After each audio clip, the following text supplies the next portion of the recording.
February date 3 2015 kumchun thu su gim nei ta khat anu min ei chia chipa min hi mua al kasabe akiti re ama hi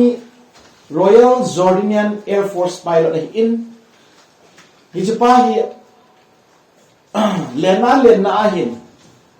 alena hi si ham airale ipin abol si hama ki hepo in Syria gam sunga hin alen tha in alen ha na mun achun ISIS thingni mi ho kitawte militant group ho lo hin akitu khawin amanta ben he yechin amanuvin hi chi ISIS ho lo yin Jordanian sipai ho in masanga zorngi niman ho lo chu ISIS ho in hi chi pa chu hu do na te dingin chi pa oi ki he tu dingin Jordanian government azolin yejin kino tuna nei tawin ama hi ale Jordanian te ga ma ale tha kit vai le Jordanian tian sum pla poi pau ai la do ding tia ki sei kino tuna nei zo tawin yes apu phei vin hi ne akin a plan chu thil chom ben hi tan IC so thil plan chu ama pa chu thi khum khana hen vin ke sung khat thi lokap ta mong khana hen vin ai le chom khat zo win February date 3 ni 2015 ni chun ye che ki hana sunga chun maya goli sana ki mo nei ye chi thu su chu gim nei tan wanui le si pum pi ni hot lingin mi pam pa ani so sangin ISIS government ni su mangin ti in protest na sata anu bi nei bia chu ka sem ti tinga na so pi te ho ye chi ISIS pa chu athada no chu an sewa hele hichi thi bom sunga hi ahing changa chu thau tui petrol chap ba hali danoi ki pe thei loading zam do thei lo da thau tui chap dan ba hali hi tia chu ni goli da mi kha ahing lai changa ki goli lung chang nei thei ki ti chu mi phai na gel de we mi phai lo na chong le ahing lai changa mi khim kha ai ki goli ki ti hi ga ngai tu jing na jong thila sai lo na na so piteo an lahi ta bang bol ngam thei ding miem ki ti chu thila lung chang pu ti na hello da ton hin ni khat emo gat te sai china wa i khot me ahin su kha lu jong ki chai lo ai lo le mai sa mai pu sa khai ga tham kha me jong ki chai lo am na ai wa nga hi ta bang am miem khat hali na chang hali na thei ding lung chang pu ki di hi thila lung chang iput na le ke bon ngam lo the so piteo hi chi ka sei lo nu na pen so ga ngai tu le chun tu lai Christian sahu la ahin ta san phalau ta ani achal ta in hi chi ta san phalau ta kha chui phem di tinga le mi chon si te hi MEIDIL hi ngai lut na be hi la ki goding minute som na hi lo minute nga jong hi lo hapta khat jong hi lo ni som jong hi lo kum som jong hi lo kum som ni jong hi lo kum zakhat jong hi lo iti charet ya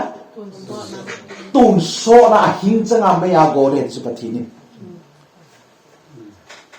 ISIS so ni khat ben he ta go li a chi ISIS so lo ji thilung chang pu ding ai ya te vai le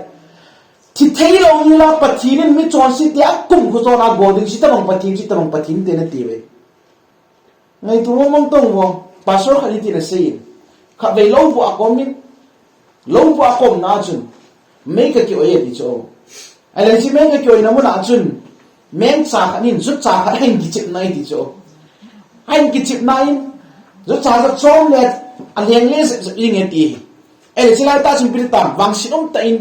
men cha chun zu cha cha ga le zu cha chu me su nga leng lu ne ti cho mấy sunga lên nu pha cho mấy sunga chun chu cha cha kip pe le yin ai la chu cha kip pe chu hai ta ba ye chun kain khwa dinga gan cha khanin kamit chang ta gan the thu na sot pen chuin te ti cho ya chu so pi te ho thi thailo mit thailo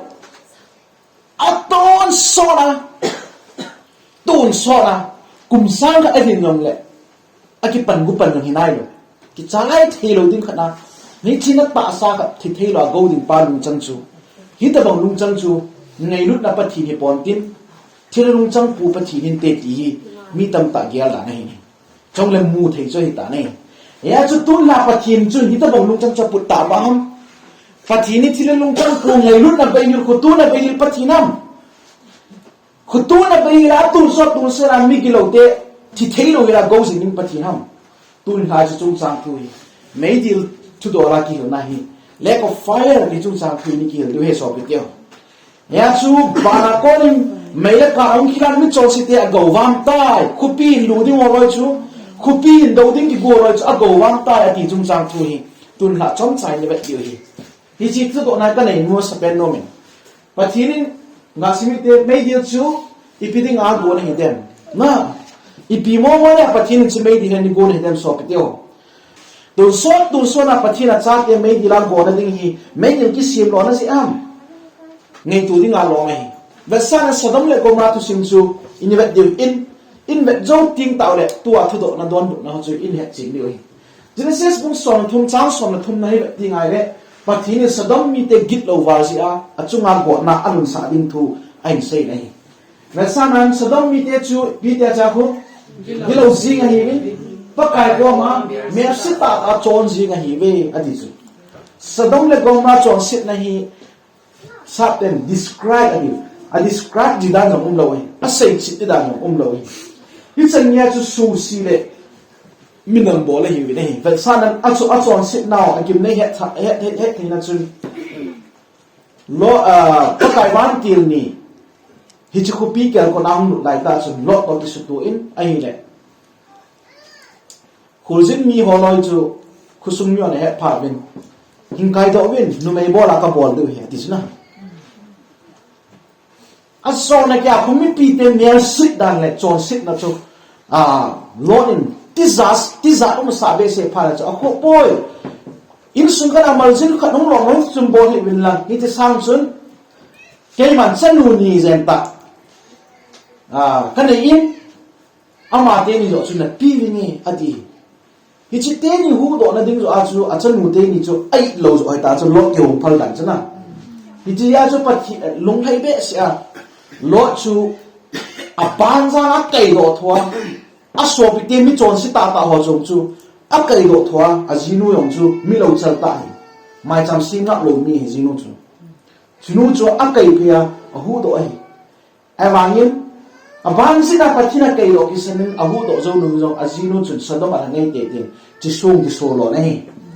hi chan bia chu hi chi sadom ni te hi pathi mit walina su sita le chon sita te chan hiyo he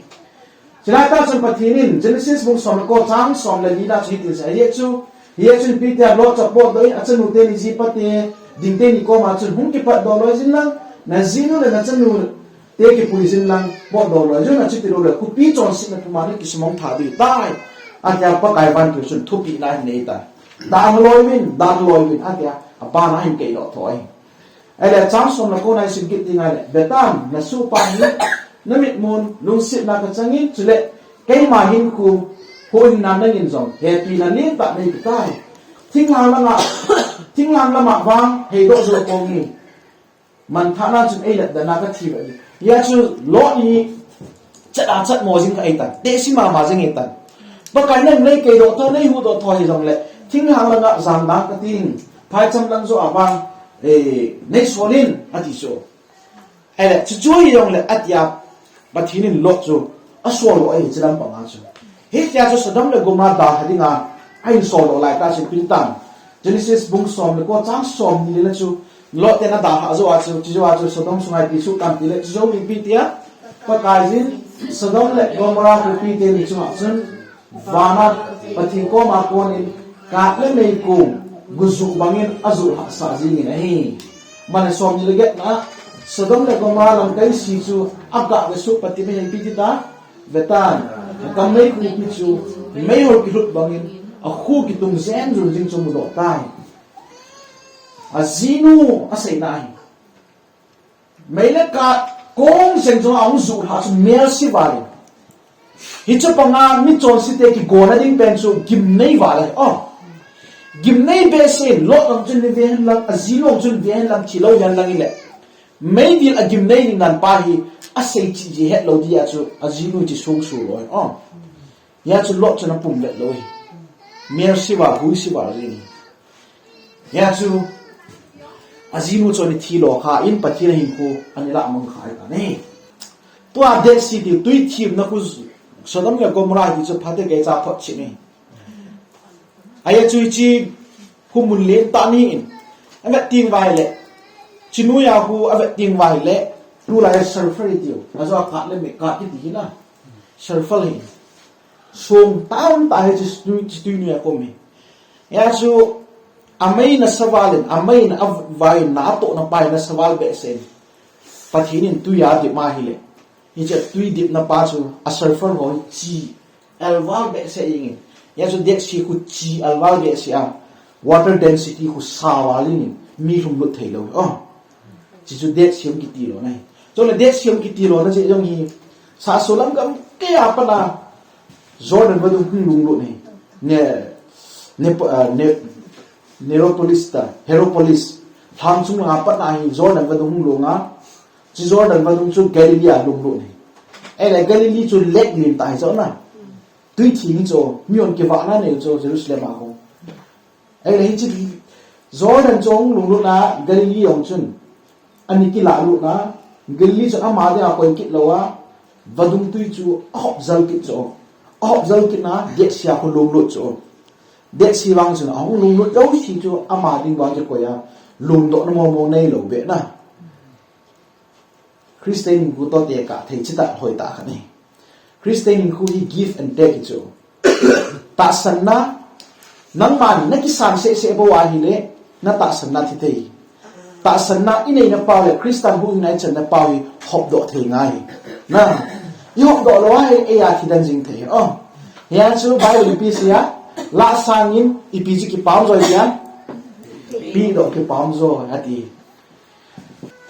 Sodom le Gomora ki su mang hi pathini khununga mi chon se te su mang na dinga example neo cha aba sa nai dis example neo cha ati nai ji ben chu ling taung di ti nai cho na ita banga sem bai lu sen ga ve ti vin me ti bung som ni li cha som thum la li sa gi nai pi sia an la ni wa ni ko ta bang chu min cha paung ti ni som ni sing a hi ati ya chi bet ti ngai le tu ai pathini i pi in bola chu le i pi ti mi chon sio chu bo na pi de ham pathini pi in bola mi chon sio chu ita bang bo na hin pi de ham ti ani ve ti ve Bible phati ke chai vet de he ai ho ngai dan se po hi ti vin Bible ini kil sa de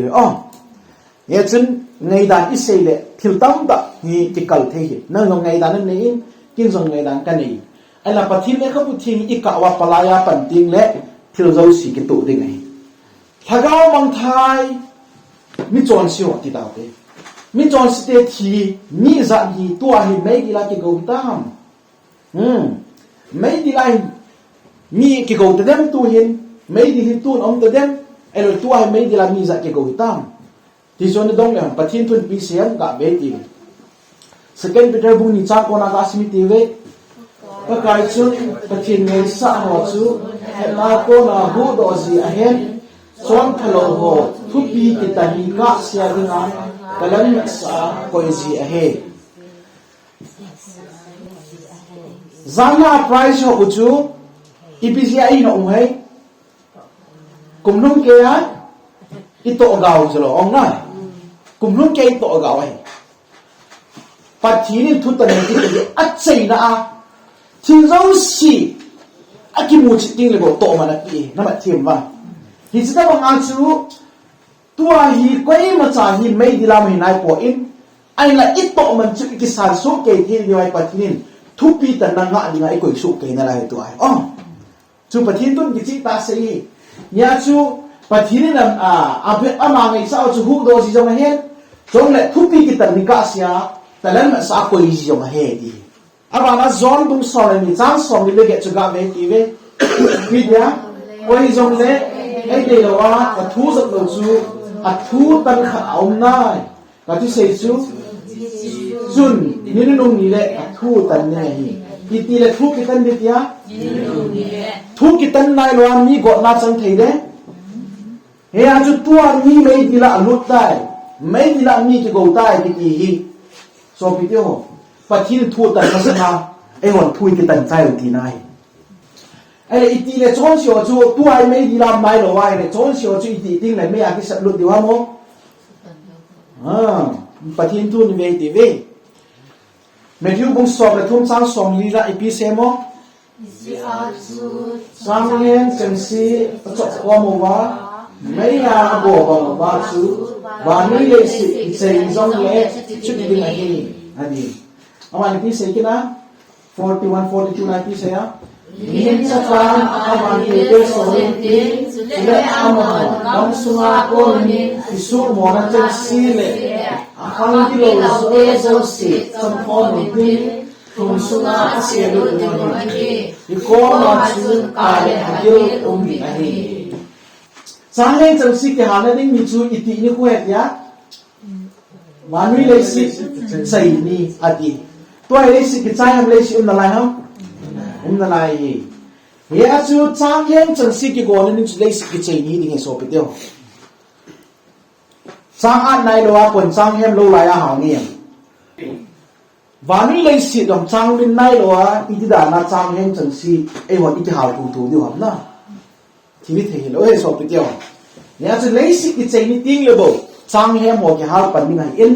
tu ai chang hen ke hal nai lo in a pha jong a si yong ke khom na lai ha di na ban le ja chen cho ding le iti ting le on kit ne le si ke chei ni a ban ta le min cha pan a van dio te solim tin a di suna min cha pan van dio te in solim ni khu chu iti ni he ti ta wa jan ya chu Christa a hong kit na ding ni khu chu na chin khu ti le chu a van dio te zo si solim tin le si kol kim fe ra a han chu te chok khom ding hi cha chok khom lo si su hal na on ni in hi chia mo ke ha na mun chu gen theo ni dan chu ka le hagi le hi ati na na ai le mi chon si mi chon toai mai ni la koi ma sa on nai lo wa chong le si ki chai ni ti le bo mi chon si ho chu mai di la ki ha pan ni wa le tua mi chon si mi chi ho ta mi chon si ti hoi la yaw mi tam le tua hi Pathen thu hi tin na sei zen he John bunga chang som le get na pi se mo that mo hi un se na mi ti le ha ang lu nge i chia chu han ko ang jouse o aza diu chule do ding a hi ve han ko ho jouse ati a chon si chon phai le di khat ding han ko ang chung do de pi nai ama wan yung do phat diu chu thokit na masala thokit na niya ki khan di bo mi chu he su ke diu he chile zok bung som ni chang som thum nai pi se mo ni ke lo pa chu su man khat ahung lun ge jin a king hoi jin ati the wicked is reserved in the day of destruction and English power power ki le dan to English ha ki dan ki bang the wicked is reserved at the English how ki chi se ni the wicked is reserved in the day of destruction. Reserve at iti nga lipi say nai te. Tuai may di laki sa lup pe di nai lawin. Su mang na ding ni khwa di nga amoy reserve agi koi sai tawe di nai. Hisu Pathen thu kichehta se ya chu mi chon si te wa ya man iti nga le. Nau chon han kwa mi rin tuai. Pin tha man na lei si dal hai ta ya chu su mang na ding ni khwa di nga reserve ma han kwa mi tawe di nai. Ya chu mi chon shoi wan ma zong nai pon mai di la zong nai pon hoi am het ya han ko am hi zok bu som mi kha chang som thule mi na hui pi sai ki na lai chai in sa ka ji a power ki si zo lo zen ye shall be brought to the grave and shall remain the tomb ati nalung dam sat taw a power chun nui mi gama ki pun tin ichumuna chu nalungdam sound nan di heti nya chu hoi lai muna ban ga me in MEIDIL say point mit chon si te elo na mit yo kilomi han ko mi di ki ta bai na se he ai le chon sit ga chu pi te dem chi dao te chon sit ga chu pi te ya bai bule chi hoi ta he ngai chu ga si su ke pi te chon sit ga chu bai pi se mo zo first Jacob bung khát trang sọt này pi xem sao chahi rồi xin cho pi điểm tinh lệ chi na su gì hi trong lần bên Asia thì ngã cho lại cái gì là không phép rồi rom bung sum sang som ni thum na ki chi ta si chon sit man chi ki tia chi na he ti si rom bung gup trang som ni thum jo chon sit man chu chi na he ni ya chi ba ti ngai ba to so pe teo chon sit ki ti hi chi na he dia ngai cho a chon si chu thi ding ti na ji ngai hoi ta me chi u te hin ta bang ni ding thi ta bang ni ding a ti na he lo we chon si ki ti thi de ti na he bible chi chu animal chi ti we John bung tum chang som lu na hi pathin option ni pi zo bible chang popular pe hin ga sai te ni te John bung tum chang som lu ga sai te ni mo a je chu ni ba na hi ba ni ai lu ni ai ni ve ma ta san chu bang kha de wa tu so ni ke lo ane te ni a sa pa chang kha chu te ta ni hi ja option ni ki pi hi mang kha lo wa ba nai pi tia ata san chu tun so in kim lo ni ding ata san lo chi pi dia mang kha di ya chu perish or everlasting e oding ate han ni sun sun chu i man kha di hom tun so nai nei di hom na chi te ni bo se chu ki han ni we adang ni ma sa am lo hi chu chon sit man chu ji ai rom mu chang som ni thum isem ki le pi dia chon sit man chi na hi bang su ta chi sa de su ma ha pu so in ya chu chon sit man hi thi na in thi te ding an hing lo ding he I hin mong lo di he chi chon he hi ti we MEIDIL la chu mi chon si ho I pi ti diu ham adi chu hi che MEIDIL la chu mi chon si te I pi ti ding ham thi ding ham hing ding ham alo chu chon sit man chi pi tia chi na hi a ho ta le chi mi chon sit te hi MEIDIL la chi pi ti ding ham bible ki chi ta se sam bung so si ki chang som na pi se ya pha cham kha zo ting le ti chu pha cham kha zo ting le mi chon si ho be ding hi ta adi chu be ding hi ta ti hi pi se na inte bulo ta lo di ti nai lo be te ding ti nai chu I ti ham kha ding le mi chon si te ki nu mu ta lo de ti chu za azing ka ala chu ban than le thai sei ta chlan na hi ja chon si lo me lo ha ta lo di ta lo ding lo de le ding a chu pa thi ni chon si na a go wam te ngai sang som tu si sang som ni na pi se ya mi de lo de ba ma tha diu me kwa tu mong mong ha le mong diu ka ngai nom cho chi mấy khuai pi tia to mong ma leng mong diu he di so pi tio mấy khua leng mong diu mi chon stay ke ham vam ke de ti rai su na mang ke de di bible ki chi ta se he mana melaki bung di chang la chi ka favorite bible chang e MEIDIL la dinga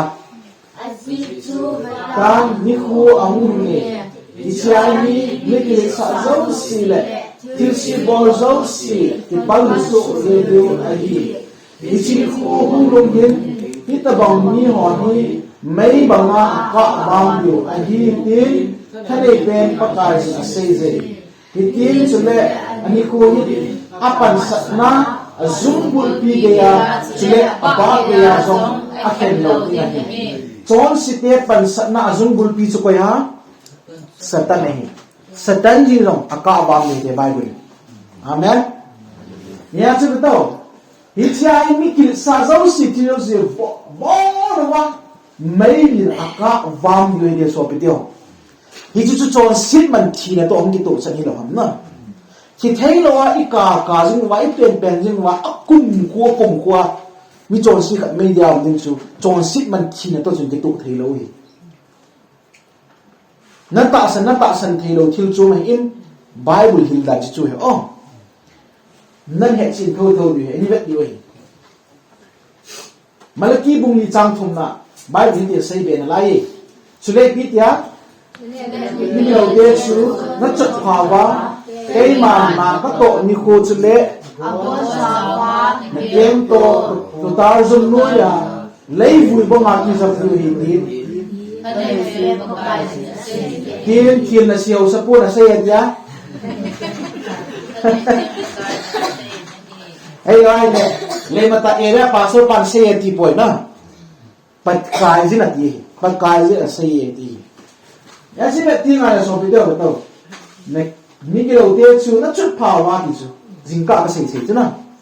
lấy vui cái sụt đấy đi ít chút phào mong kê đi bởi khi là ngày lúc ta khát ra này hình xiêm khát chú lấy vui mong kê đi chú phải tại cái ngày tuần có mai cái sao nó không nào tôi cũng sáng cũng sẽ lấy xin anh này những bài gì sao bị tao hồ in khu cái phần này rồi chú mình mi khát nhiều khát chú student khát chú life kiti enjoy nai lo to student kiti hin life hin khuta ai di pen student khatun mi ozil kum nya zilna nei lai ta hi hin khu kit ti mo hi if ti hek thim nai lo zo na hin khu hin thim le chu ong lo hin ting ong success king level hin khu ti ham ti ta san hek pan ni zo na ti wa to an sinai sinai gen thi tu wa ipian pathin mai la ai good pi du go lu chân vô đi nhìn tại này bên mình kim một chín này rồi à, hi chỉ cả một xe hình này thì tụi bằng ai cái sao vào lòng sổ bị tiêu na, hi chỉ atu hin khui fullest top nó chân ya, nộp sang là đi nộp vai này, bắt cái đây mà chỉ chọn mà hi chỉ cái bèo lộ tệ để điều gì này, lấy vui cái số mấy mấy thì ngáp bắt thì đi đâu rồi sổ bị tiêu, tuần sau nào mà tổ chức không thì ngày điều hi, amen. Ipi tiga na lahi, itu sini apa kat sini? Lấy vui cái số mi chọn sẽ đẹp chứ. Cho nên Mount Venus tổ kỳ công phát lâu hết, ai bom bay khu pi hay nôm hết. Ichi hi AD 70 kuma kai ta sim Jerusalem anh số ship zo cũng get zo Thì 70 AD kuma. Amo kupi hi Malaya dinga Roman Empire dinga Las Vegas kupi tam ngai dus. Na Las Vegas kupi chon sit na lim pen cho tu dinga. So donga chu masang laya dinga chu pom pai hi chon sit na lim pen he di. Ya chu kupi mi te hi nasata hin khuni man lai tao hay tanum lai tao chun 70 AD iti nyam khat de exact nyam khat chun zan cái khompiu chu volcano ở vụ bình tuy nhiên không lụa na volcano chú mula cô ra chu mấy yam leng ngom vượt khu chu cầm vào tim nhìn nó vậy mà vượt khu chu nó sắp bể xin ở khompiu chu bỏ ra zan cả chục này bana tuy liền cái này hình chỉ ta bằng vượt khu ta bằng siêu sụt nha cho Pathen thu na năng cái ai đi point ama to chang khom ni ai đi pa hi tunya atha be mu chi ni ka ti no nei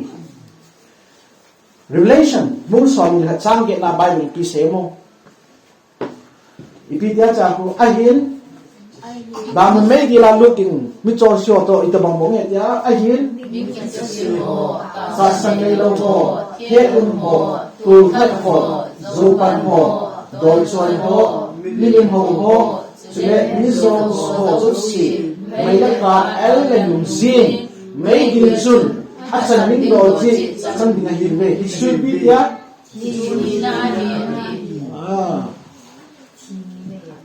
chi na hi thì chúng mình cho siêu thi là đỉnh Bible chi đấy thì chi na thì lấy sinh na tạ sai thì bao thì khẩn là thế tài thì tạ sai lắm thì đỉnh lhagao lắm thì này thì chú MEIDIL to say nai na ya sana ta sao su te din chu ki che ai la na ra o le na ta sao su mong thei ding ki cha zo ben ti chu na bai chu ki chi ka ya chi ma ding ala ko hi chlai mo na lu ding ho chu hi chi le mi chi MEIDIL ka bang ding nim ho lo chu mi ki cha si ki ti pilam kwang ki cha si se hin ten he pulon ten dal sunga lu ngam lo ki cha no cha se hin ten ai là zana dùng thái thay chỉ ngầm lâu kita si đó xem tên so cha te bung ngala shifting ale Peter chung pi se ya ke hon wa niam to pi sa ngai pi ka bo de ya Pathen thu pi ka zui de ti lo Pathen thu pi zui ngam lo an niam thu pi zo kicheho chu mi kichesiwa in the Bible. Amen. Chui ya chu pakai na thu ma kom ding a hi mi him thu sa nang ma thu ka zui ding hi itina pau hi ya han san naw in ama bang pakai na thu ka zui gut le ho so ri chi saving ba so ri chi saving ka zui ngam tak poi ne ye thi mo tyo chu mi kichesiwa in the Bible. A bon cha cho lo yo si hi mai di luk ni bin hi chi mai di la chu ipiding do chang di hatia achang ding do chi chang ding e na chu achang ding do according to their deeds at isu ichi MEIDIL chom la sawan pu di o chia hi na za thiu ka sei chu hi ting ki dong te puno he thei pen diu thil la yo ado dia no ka he di point Hitler ki di pa to ki compare lang koi na phaso han ne Hitler to nang Hitler in criminal case report tam ta ni na la ke ine ya ine na sai do hi ai la hiting se te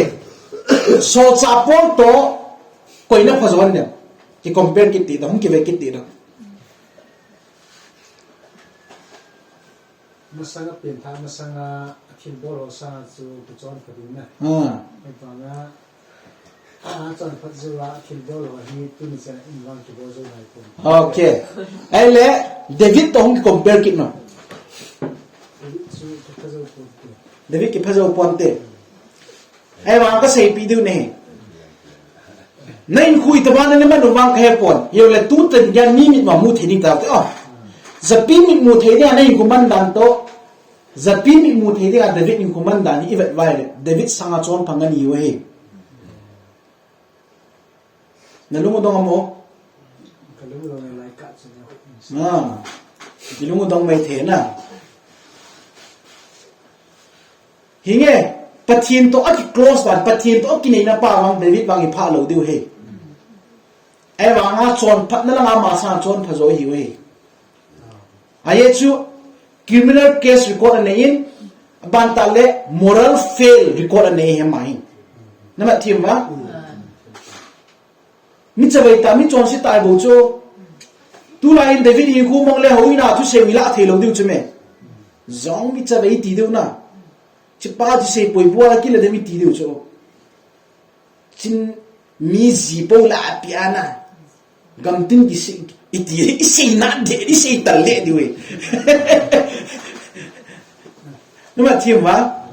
kim mu jang thei mo lo du chume ai mi la om le adi dai wai man si chalai ti ki lo lai lo isi isi na ni na ji kidang de de ni Pathen to wang mi kinai ta au me he ma wang akinai na ya chu ping tha na hi ache azo na o ai wa ma chu a chuan phat na lam pa ma e hol ki chuan phajona lai hi chu mi he so pitio ya chi ba ti ngai le gam nei tu le chun Hitler ho chon ding dor to chan ding dor to nang chan ding dor ki pum ba lo di ei ti ni ho i ho context a se ki ti be khusunga bongu khat pa to a pi gu pa ke si pi ti tan di wa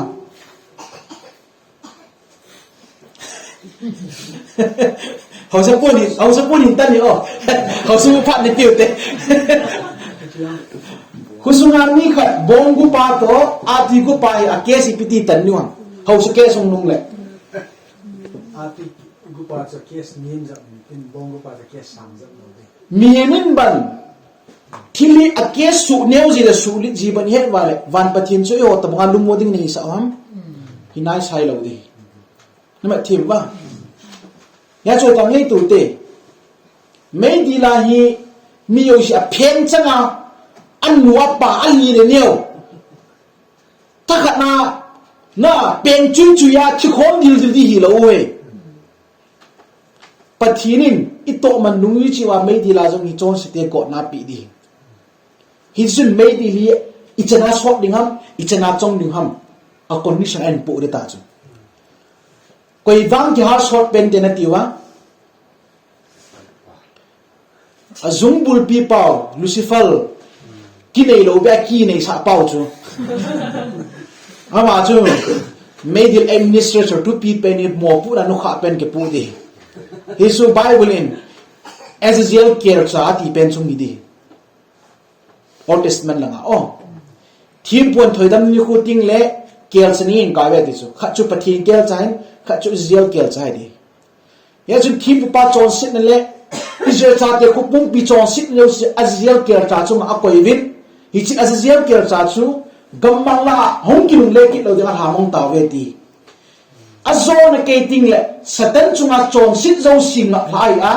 me a har mong ya not mong ke hiding pa chu sa na ni bol we isu chlai mun ai pathinin MEIDIL ai mi chon site zo si a chan ning do ri chan ninga go de tol that ho zo pan ho pathin dan chu to ki tu lo chon ki ti zo to ki tu ji ngai zo ji ngai isu pathin tu ki chi ta se doi choi milim ho bo bon cha choi o si da MEIDIL lu so ke ni nahi isu thi ni na he disu ichi thi ni na ho chang ni ho loi chu thoki ni na tho dum ho so hi ya chu thoki ni na tho poi ti win thi ni na jong chang poi ti we thu poi bung som ni chang ko na pi se ke lam ve ti we selai thu pai mo ta ai se ni ka ta sne chu in amo chu lei vai kha tanin a lei ni min a ko non pi tia mi thi ho ma phul le khu pi dai ta chu a kim ve ta ve hi chun wana ko ni mai han amo chu akawang ta nahi chi Bible chang to pathin tun ki chi ta hi se ho chui va dai le kum sang na ki chei zo ha wana kon mai le kharong khitai ati na pha na kum sang le ngam zo MEIDIL pan ding pa chu hong ji thei pe ni na ya chu MEIDIL chu tuin po in kum sang le ngam ki chei ting la bo pan ding he ti hi pathin tun ki chi tai mu sa le ni chi MEIDIL la chu ting le cho si deu si cho ka fam su ding tai ati awanin powak mu som na cha som tum na nai di sei kina lei si chunga mi di ban aki e thua hi le nikro chu chan ya ki bol ni ta ya chu pathirin koi ma cha hu do lo le ti nai chu mi kilo mi chong chi chunga chu pathirin thula te te ding hi tia sei na he chu le ali dani ti ham MEIDIL chu itiani na chu le ichana sading ham it ali ding dani itabang ding ham trong lại asat ding nan tamang liam pathin tun ki chi tan se second Peter bung tum chang som lai pi se mo ama va pa kai ni ku chu bu cha ba ang ni ni chi ni chu le ba no chang si ha dina din a mang yu ni ai chu le thil bu chang si mei aka zala aka ba ma gam yu ni ai chu le ba mi le si le asunga thil zau si bon sa ka ba so ichi MEIDIL asat ding nan chu ibidia jao thilbun cheng si bo na ibidia ka azola ka abam dum yul ding disula nama thim wa thim tum ya ki simen lang song tum ki simen lang thing a ki simen lang tu ya ki simen a bon sa ka abam ne tin ni chen ya ju sa de che mei chu na le Daniel le alloy ho Daniel zao koi Daniel loi ho mei no ma se lu tinga but lai ta wa chu Nebuchadnezzar mei chu veiza in ngati ko ve na tia a vei sagi a leza sagin ngati sawen ti sina a sabe se ta nei le aga sadu la chi ho che pite tia aka ge gam tai jong mo sina Nebuchadnezzar mei ban chu a sadu la chi ho aka ge thiai le van pathin mei sim hi so pite ho imatsa aka la ding ni sa poi ti abona aka long su ke na he Sodom le Gomorrah kazun mang ke hitimejun imatsa hi aka la lim sam lo he sunga tindo se bona ka hi chan ya sa he ali ding ban chu vano cheng si ati so do thilbu cheng si chong le asunga thil zo si vanui le si le pi ta chu vanui le si le Sumatin Jouse. Ali ding dan so many Italian ding ham. Thiel na si khupi te point, le man ta khupi te point, pi mung khupi te point, le si pumpi te tu pun bung som ni chang som la li na hitin kichehta sei ini biam sei chui ti le chuin thi le mi tigam chu MEIDIL sunga chum ale lu ta be je MEIDIL chu where is the place of second death khi na mun choi lai ham tin ki dong lai pi sei du ta da mun MEIDIL hi nei hi je MEIDIL khi ni na ki tia chu koi ma hin lo de so bi dio hi je MEIDIL hi hedoh sakiti in Greek power chun ti chu death tin ai ji nei tu pun bung som ni chang som na na kon kichehta sei kini chule pi tia hinan le kha pu sunga amin ki sun lo chang si chu MEIDIL ale lu ta be so ki te ho ta sana zala Christa ang sungin bela ki pana pathinin iminu hi mel chi a koi tan hi chi mel chu ikisu mong sa no diu hi na iki to da jing diu hi hinna le ko ba iminu hi mang ki the hi trong i thutah an za mai thi hi hoi tan ngai bin lang hinna le ko ba na min mang ki the hi mo si chun pi na sayang pakai kami te na su manga na ngai dam zo lo di ngai le hinna le ko ba kamin chu sumang jing na ti ya chu hinna le ko ba iminu man ki lo wa tu so na pathim mel chi lai ti na di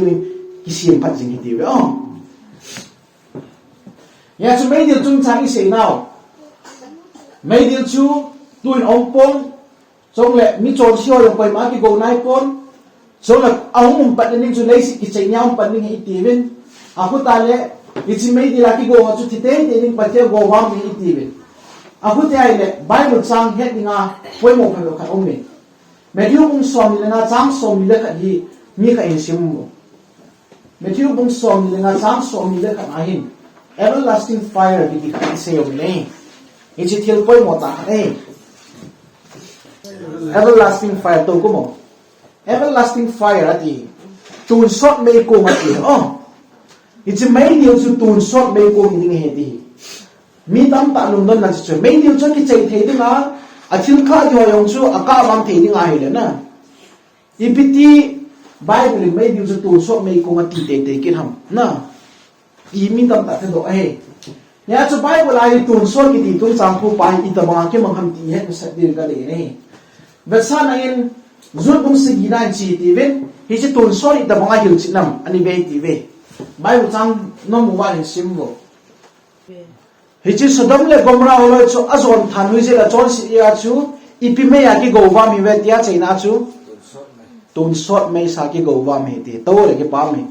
mel chi ki vel nang sei ki de chi Sodom le Gomorrah zon than na je le a chon sit na ya chu pathi ipi me ya go we tia tun sot me na go we ti ele Sodom le Gomorrah chu tu chang ya hi amei kong jing na lai ha ele le kong ta lo ha to ai nga se wo ele tu chang ya kong ta lo chu i ti da na Bible tun sot me na ha wa me ti ha chi ya chu so pi tio Bible tun sot aman nan pa he thi bo ngai na velchen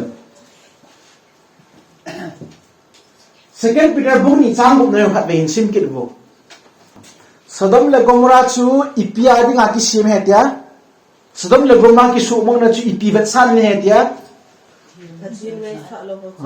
pathin ngai sa lo chu nga su mong na hun ding pa chu vet sa na ki bole ti sala na aku ta le chi Sodom le Gomorrah chu pathin tu sot le ko an su ma ai in hi chi ta bong nga chu pathin tu ai pathin ngai sa lo thokin ni na hun tong lo ho lo chu tu sot le ko ma go de ti nai chu na thim ba hi chi tun sot me kung pen chu amei ki chai ti ra kung jing ne ti nai point hi chi tun sot me ti na pau hi tun sot pathin hingjing pathin amma ta mei chowa ponga mi chon si te go pa ya chu tun sot pathina ko na mei hung kung pen chu tun sot me kung tia sein ai jing ei amin ki sa nai bo chu amei kung jing ni ki sein ai lo ei amei cho kun jing ni ngai le Sodom le Gomorrah tun sot me kya tu chang ya kung ni ti nai lo ai bang tu chang ya kung ta lo ei so pi tio hi chi ya chu hi chi ta Bible tun sot asa da ni heading do me di i sei no na ai so the mga chu these cities are not burning today the fire went out after everything was burned up at its ya chu thil zo si ka chai ta ka si ya chu ka jing ni ati na na ti ma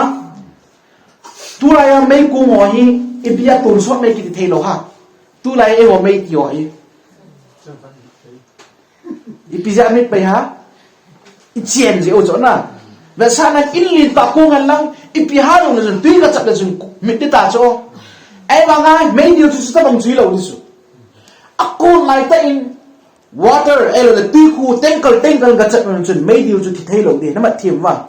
tổ đính đòn tổ trái ta cả xe cho mấy điều chúng mấy cả dừng đi thì ra chúng tuôn sót mấy cùng cái gì thì suy hết điều ấy ya cho Bible din ke hal wam din ta sei jingi ai le Matthew ung som ni na chang som ni le go na jang hi everlasting punishment hi chi pau piti sei ki nam ga ngai ta di te hin sin ki do kim lo ton so hin na chi ding a hi ve ati amo chu kim lo talan man ding atiu suna cha hi chi talan talen ai lo le talan hi tu ha vi ke thim po ai pa hi ya chu amo chu ton so na talen man ding hi ve ti chu aku ta le je bench English pa hi pi tia everlasting punishment ati chu English pa wa hi punishment ki ti to punishing ki ti hi ipya ki hi na English theme do ni sei dio punishment ta ki sei to punishing ta ki sei pe ni he bolo ne da da rin hin hil sin ti do adi punishment aki ti tinga le khat be ki je ti nai chu khat be ki je ma ki chai ti nai chu punishing aki ti tinga ai le ki je ling ti nai chu tan thi lo tinga em anga pathin chai punishment atia punishing atia aku tali che punishment jo khat via na to ki chai ti nai nama thim wa ya chu mai nil chu zing ding hilowin khat via ki chai ti nai forever and ever tiong hi Bible aza in chu mai dil tung changa chi chu atun so na ki ti ei pawa Bible chi ga ti ngai le thil tam ta sei Bible chu mi chon sio chu atun so thu kim ding ati hilo ham ati so na tun so thu kim ding hilo ham pathin tun pi se mo iga ba dai le atun so ki ti pi tia Bible ki man du ji apart sum ti na mai bo hi disu limited or unlimited na achom asaw apu lo hi disu na ya chi bet ti ngai le tun so Bible apart lung ju ya man ding a se khat he ve sa na in atun so ni Bible a ve za ki mo som ngale ve ki mu in som ngale go ve ki mu in aki mu na zo sia ai abon sai pi tia aki chai sangan he disu kidang na sa lo ha forever atun so yo hi Bible a sei nga ai ma Bible ki sei na yo si pi pa le thil ki chai sangan sei nai chu kidang na sa lo ha in vet diu chu tham khat ve san an zona bung ni chang ui ga ve tiu mur sang bul keijin gasim mo chi mur sang bul keijin ei tun zol dai akut bol zo si tun so na e kha bum sing thei hita bang gam sunga chun ka kum su thai ti so hi chi zona pi sei na chi lai sunga hi mur sang bul keijin ei tun zol tai ja sei pi sei na pi situation pi condition am na cha sei na ngapyo sunga sei chu jo sei nai chu kim gan thei thu ki sawalin ni thum ka me wang chu tun sot a kom to kilo ti nai chu na ma thim wa zona dia tun sot chu ni za na ni thum he apart sung ka sei nai aman ta le Deuteronomy bun som ni thum sang thum na ki sei ki na atun sot le 80 chan dia ki sei pen khang sombo sei nai ki le ti ki na ya so tun so ki chai tia sei na Deuteronomy book som ni thum se vekit do chun generation so ma sei nai ki ni amana first Samuel book chang som ni na ga vekit dive English version te da simbo and then I will bring him that he may appear before the Lord and there pitya abide forever Samuel thim ga pa sei nai chu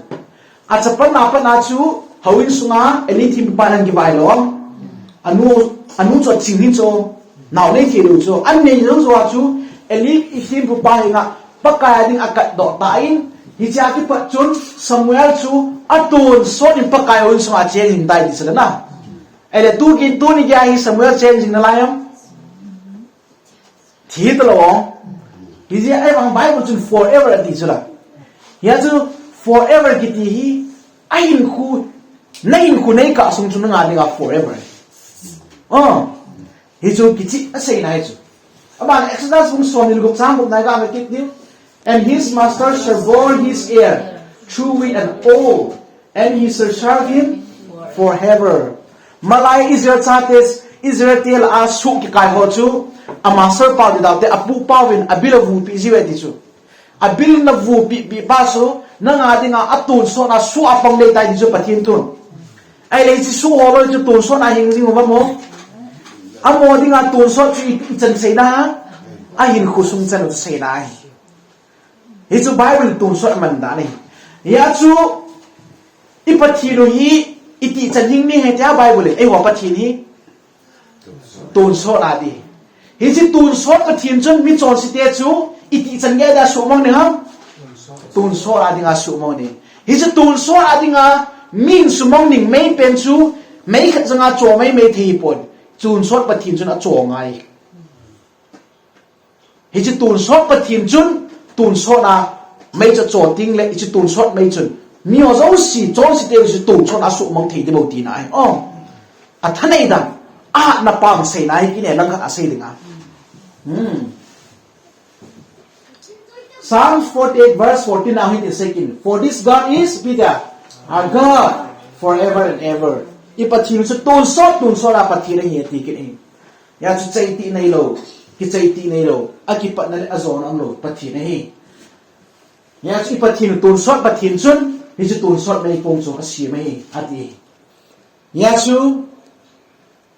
few sa mai na thu ba ka mong yong ni. Thi tum banga 1000 degrees Celsius gaya ka azun ni ngom ni so diu khat na abang ta le sum banga aka mong thei lo ding no so bita aka mong zo lo to ma om nyong ni ni aka mong ta ka sia aka azun ta ka sia vut vai ki su ta ka sia chu ka la hi gil cho thu di na tidin mun chong ni hin achai na kia Satan hi Pathen chana body bang ke thalo de ai la invitation chui piham ven ke man wang thale le tha ka sim tai thilui chang si gel do dong ta pon chon si jong among ta di na Satan jong a khon kia ki su mong na pha ngom ni ni che pha chu thlai mu na chum lum ni in jing ka ting le thina mi thi ting la hoi lai chia mi thio e wodinga e hem thei diu lhagao wo hi ipita bonga na tong moi ham ipisia hadam in le me ti ham na hadam in ti oi to bong ham itwa Satan na to ham jingling ka ting le ingai kit diu he Pathen bo pi ta